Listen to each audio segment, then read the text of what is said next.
Insulin resistance is one of the quietest ways that visceral fat, the deep belly fat, builds up around your liver and your pancreas and all your organs in your belly.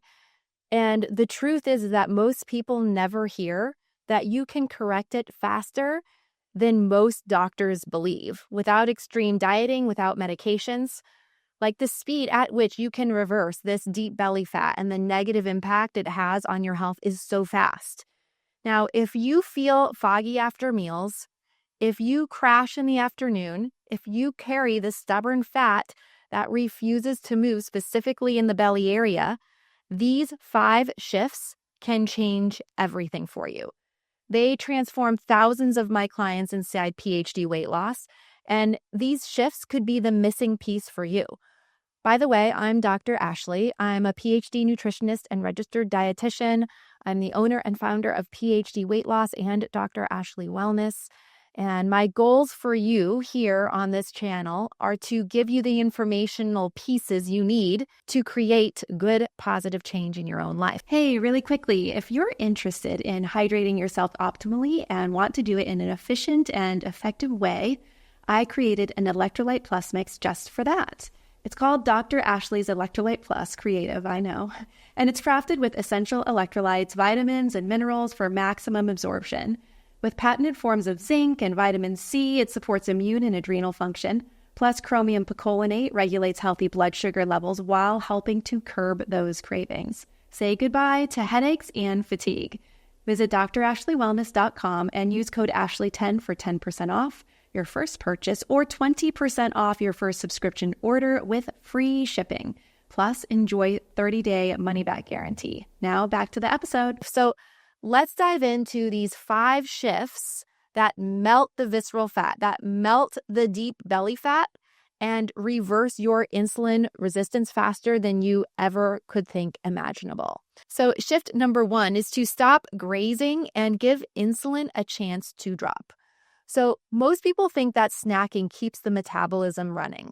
We've been given this myth or told this myth that we need to eat every 2 to 3 hours, at least every 3 to 4 hours to keep our metabolism going. And if we don't, gosh darn it, we are doing our body a disservice and we are shutting down our metabolism. This is so far from the truth. In reality, every bite that you take, that most of us take following the standard American diet and even eating a quote-unquote healthy diet, requires insulin. Even these healthy foods like a sweet potato or a salad or eating steak. Whenever we consume these foods, insulin is required to metabolize it. And if insulin never drops, insulin, by the way, is also our fat storage hormone. When it's elevated, it flips off the switch to burning fat for fuel. So if it's always elevated and it never drops, fat around the belly cannot be released. You just can't. So visceral fat, this belly fat, responds not to calorie cutting, but to insulin relief. I want you to take a different viewpoint here. It's not about eating less. It's not about taking medications to shut off your hunger hormones. It's about getting insulin to reduce so that the body can have time to burn this fat. Now, spacing your meals allows your body to switch out of sugar burning mode and back into fat mobilizing mode. That's what you want. You want to mobilize your fat so you can burn it for fuel. Now, how to apply this is to eat about 3 full meals a day, no snacking in between. Build your meals around protein, non-starchy veggies, and healthy fats so that you stay satisfied longer. The goal would be 30 minutes, 45 minutes before a meal, you start to experience a little bit of hunger, and then you're hungry right before the meal, and that meal keeps you satisfied. You want to try to wait the 4 to 5 hours between meals because this small window of hormonal rest can improve your blood glucose stability within days. Now, if the thought of not eating every 2 to 3 hours scares you, like if you say, oh my gosh, I've got hypoglycemia, or like there's just no way in the world that I could be satisfied and feel good with 3 full meals a day, I've got to graze, it's just my metabolism, then I feel you, because I was right there. When I was a professional ballet dancer, I would eat every 2 to 3 hours, not because I was exercising like crazy and needed the fuel, but because I had a metabolism that was a true like sugar burning carbohydrate metabolism. And that's what happens. I was not fat adapted. I was not metabolically flexible. I was pre-diabetic. I was in my 20s. I was struggling with body fat percentage where I didn't want it to be and where it couldn't be for the sport. So I feel you. And it means you have the biggest transformation waiting on the other side. It is actually very, very exciting. So take that as a positive. And I encourage you to check out PhD Weight Loss to learn how, because this is exactly why I created this program. It was through my own trials and tribulations with struggles around my body composition and doing every single thing right, but it just did not work. So I earned my PhD in sports nutrition and chronic disease. I became a registered dietitian, and everything that I learned around conventional dietary wisdom, I flipped upside down.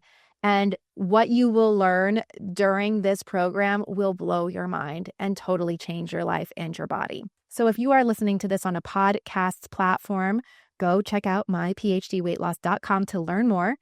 And if you are watching this on YouTube, head on into the description and click the link for myphdweightloss.com. Okay. Shift number 2, close the kitchen 3 hours before bed. Nighttime eating is one of the strongest predictors for this belly fat storage. After sunset, insulin sensitivity drops significantly, and this means that the same meal will lead to a larger blood sugar spike. Now, I understand that some people say it doesn't matter when you eat your calories, the total calories is all that matters. The body is much more complicated than that, and there's actually certain genetic SNPs that increase your susceptibility to developing prediabetes and type 2 diabetes if you eat close to bedtime. That is me personally. If I eat close to bedtime, I'm increasing my susceptibility, my risk to develop type 2 diabetes. We also know that when we have eaten really close to bedtime, it reduces the deep sleep, our REM sleep, and so we're not getting really good sleep cycles. And when we don't get that, we know the next day we're going to have more hunger and cravings. Our ghrelin hunger hormone will be elevated. Our leptin-full hormone will be reduced, and it is a secret for failure. So really, we want to focus on 3 hours before bed, no more eating. When insulin rises at night, growth hormone also drops, and growth hormone is the hormone that helps burn the visceral fat, that belly fat, while you sleep. Clients will notice better sleep, less bloating, decreased morning hunger, and a visibly flatter stomach by doing this. Now, if you have late night cravings, drink warm herbal tea, and it's really interesting, but if you put a little bit of salt in your tea, it will make it taste sweeter. You could also add electrolytes like Dr. Ashley Wellness electrolytes. Specifically, lemon is delicious in like a raspberry herbal tea to support hydration and to reduce cortisol-driven hunger. You could have some bone broth or regular chicken broth. Let's see, you could have a bubbly water. If you're really, truly hungry at night, I always say, okay, true hunger will eat a hard-boiled egg. If that doesn't sound good to you, you're really not that hungry, and you really don't need to fuel your sleep with food. So kitchen closes 3 hours before bed is a really good goal. Shift number 3 is to walk after meals to reduce glucose by up to 30%. It's pretty wild. This is one of the simplest, most effective tools that we teach within PhD Weight Loss is a 10 to 20 minute walk after meals to help your muscles absorb glucose without using insulin. You will see better energy, fewer cravings, better digestion, and if you were to wear a continuous glucose monitor, a CGM, you would see a measurable reduction in post-meal glucose spikes. This is why it targets visceral fat, right? Less spikes in insulin means less emergency storage around the liver and pancreas. Over time, this shifts your entire metabolic pattern. It's such a big deal. So now, if walking outdoors isn't possible, you could try marching in place. If you have the budget for it, you could get a treadmill that you put under your desk. This is what I do, and it's very helpful. You could walk your stairs, or you could get on a stationary bike and just do a slow-paced cycling session. All different options here. Now, if you are watching this on YouTube, I want to hear from you. from this community as to how you get up and move your body after consuming meals, because there might be some ideas that I haven't thought of. Shift number 4 is you could consider a weekly 24-hour fast to reset metabolic flexibility. Now, I wouldn't encourage you to do this until you are fat adapted. And what I mean by that is that your body is able to burn fat for fuel. If you reduced carbohydrates, you would still thrive and could focus and think and not be hungry. If you are not there yet, then I would not encourage you to start with a weekly 24-hour fast. Also, I have a video where I dive into the topic of intermittent fasting and how to start this safely and when it might be right and when it might be wrong for you. So if intermittent fasting is something that piques your interest and you want to learn more about, go on over in YouTube, check out the description and click the link on that video to learn more. But basically, if you feel like you are in the place where you want to start to dabble in fasting, or you feel like you want to learn more about it, it's important to go into fasting with the right mindset that is not about deprivation, right? It's more of a structured metabolic reset that improves how your mitochondria use fat. It's a 24-hour break from digestion that gives your cells space to repair and restore and replace damaged mitochondria and to enhance fat burn. Research shows that a 24-hour fast can increase growth hormone dramatically, can improve insulin sensitivity, can reduce inflammation, and can support liver fat reduction, which is key to optimal health. How you would apply this is to choose a meal-to-meal window, so like dinner to dinner or breakfast to breakfast, and you would consume water, tea, electrolytes, and salt only. If you feel like 24 hours is intimidating or your body's not responding well, I want you to listen to your body primarily first off, and then you could start slower. So you could start with just a 12-hour window of not eating between dinner and breakfast the next day. That means, for example, you could finish eating at 7 p.m., and then you wouldn't eat again until 7 a.m. And then you could build up and add more time to it. But if you want to play with this tool, definitely check out the video because I dive into when it is working for you and when fasting might not be working for you and actually hindering your health, because it is really dependent upon the individual. Shift number 5 is to add short, high-intensity bursts to build new mitochondria. You do not need to work out long periods of time, for sure. You do not need to get on the elliptical machine for 30, 45, 60 minutes a day, or even like a few times a week. It's not about burning calories. What you need is targeted intensity.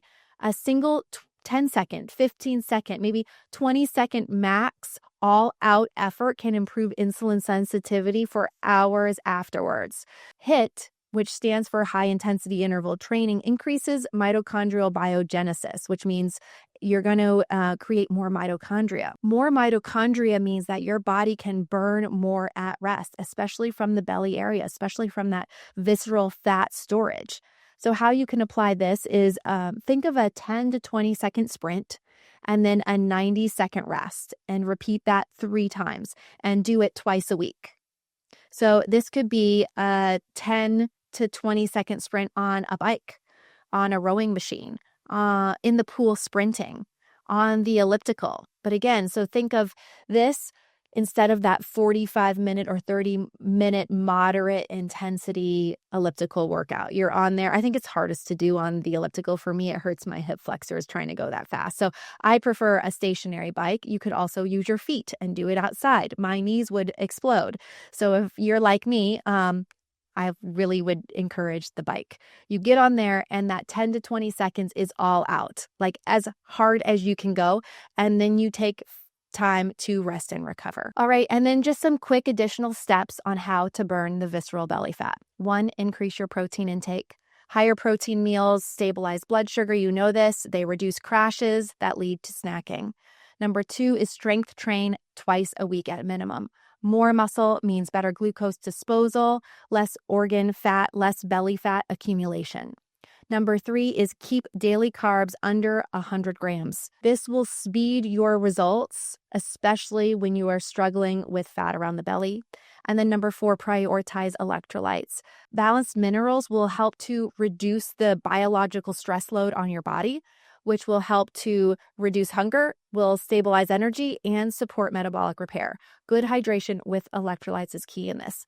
Now, if you feel like you don't know what electrolytes to use, or you are just a little bit lost because there are so many out there, I encourage you to check out my Electrolyte Plus mix that I made specifically for folks struggling with blood sugar issues, who are on a journey dropping weight or maintaining their weight loss. Just go to dr.ashleywellness.com. Actually, we should have a link in the description. So head on into the description, click the link, and you will find a special discount code there for Dr. Ashley Wellness, and the Electrolyte Plus mix is what you're looking for specifically. We've got 2 great flavors, lemonade and strawberry paradise, which has a little bit of a watermelon flair to it. So I really hope you enjoy. Okay, you guys, these shifts aren't that difficult. They're pretty darn simple. But you have to take action. You've got to take action and remain consistent in that action. Consistency always wins. Remember that you don't have to lose weight to get healthy. You get healthy by doing and taking these steps, and then the weight and the belly fat just melts away. At PhD Weight Loss, I always tell our clients that the goal is not weight loss. The goal is reducing inflammation and increasing energy, and weight loss is just a really fun byproduct of that. Please drop your thoughts about belly fat, this visceral fat, any concerns you have, any questions that you might have in the comments below. Make sure that you subscribe so you do not miss another video. If you found this helpful, which I hope that you did, make sure to subscribe and check out my next video right here.